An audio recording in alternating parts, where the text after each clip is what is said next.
చాలా ఏళ్ల కిందట ఒక దట్టమైన అడవి ఉండేది. ఆ అడవిలో ఒక సింహం, ఒక తోడేలు, ఒక నక్క, ఒక దుమ్మలగొండి జట్టుగా ఉండేవి. ప్రతిరోజు ఈ 4 అడవిలో విడివిడిగా వేటాడుతూ ఉండేవి. ఒకరోజు తోడేలుకు తెలివైన ఆలోచన వచ్చింది. నేస్తాలతో కలిసి కబుర్లు చెప్పుకుంటున్న సమయంలో ఆ ఆలోచనను బయటపెట్టింది. మనం ఇన్నాళ్ళు నేస్తాలుగా ఉంటున్నాం, అయినా ఇలా ఎవరికి వారు విడివిడిగా వేటాడటం ఏం బాలేదు. ఒక్కోసారి వేటలో మనకి ఒకరికి ఏ జంతువు దొరక్కపోవచ్చు.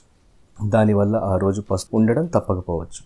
మనలో ఎవరము పస్తులు ఉండకుండా ప్రతిరోజు అందరము కడుపు నింపుకోవాలంటే నా దగ్గర ఒక ఉపాయం ఉంది. ఏంటో ఉపాయం అని ఒకేసారి అడిగాయి సింహం, నక్క, దుమ్మలగొండి. ప్రతిరోజు మనం నలుగురము 4 దిక్కులకు వేటకు వెళ్దాం. ఎవరికి వేటలో జంతువు దొరికినా అందరము సమానంగా పంచుకుందాం అని చెప్పింది తోడేలు. భలే బాగుంది ఉపాయం, చాలా బాగుంది అంటూ అందరూ మెచ్చుకున్నారు. ఇలా అయితే మనం అందరం రోజు కడుపు నిండా తినవచ్చు అని అంగీకారం తెలిపాయి. మీ అందరికీ తోడేలు ఉపాయం నచ్చితే నాకు నచ్చినట్లే, ఇక నుంచి అలాగే కానిద్దామని గంభీరంగా పలికింది సింహం.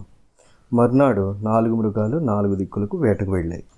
ముందుగా తోడేలుకు ఒక జింక దొరికింది. తిండి దొరికింది, అందరూ రండి అని పిలిచింది తోడేలు. తోడేలు పిలుపు విన్న సింహం, నక్క, దుమ్మలగొండి ఆవురావురమంటూ చేరుకున్నాయి. సింహం గంభీరంగా తోడేలుకు చిక్కిన జింక తల వద్దకు వచ్చి కూర్చుంది.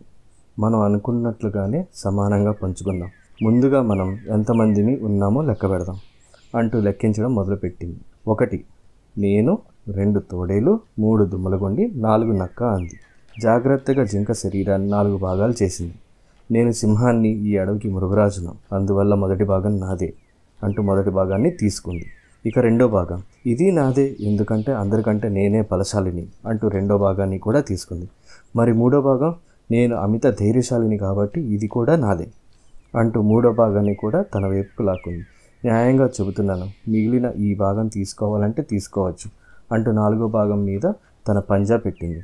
ఇప్పుడు చెప్పండి, ఈ భాగం ఎవరిదో అని గర్జించింది. మిగిలిన 3 మృగాలు తోకలు ముడుచుకుని అడవిలోకి పారిపోయాయి. Thank you.